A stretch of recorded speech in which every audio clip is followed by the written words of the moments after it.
Hello everyone! Guys, gusto ko lang magpasalamat sa aking pinakamamahal na tao. Yung hindi lang sa heart ko guys. Paano ko ba to sabihin guys?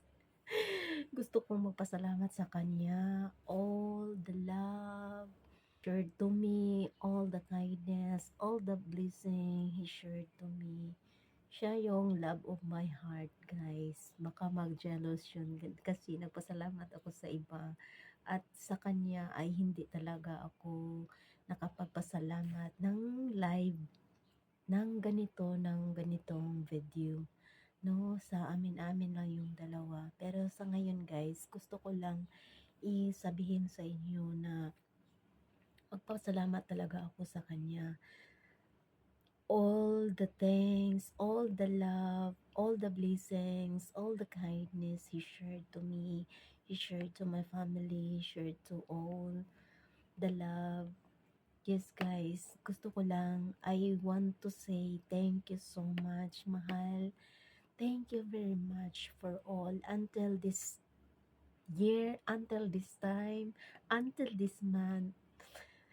Kahit matagal na ilang year na tayo, nagpapasalamat ako sa iyo. I just want to say thank you very much that until this today, you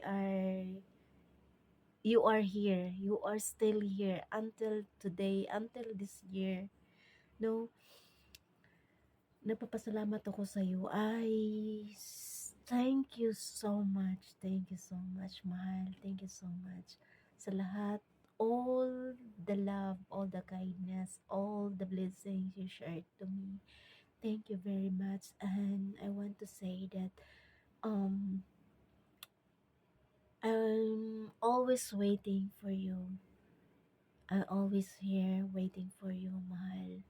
And I hope we meet someday, some other day, mm, next day, tomorrow.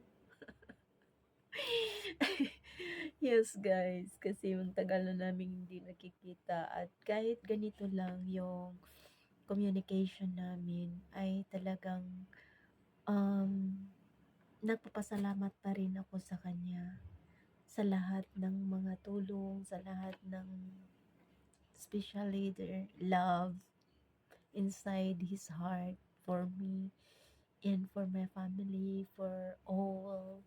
Thank you very much, mahal. And I love you so much.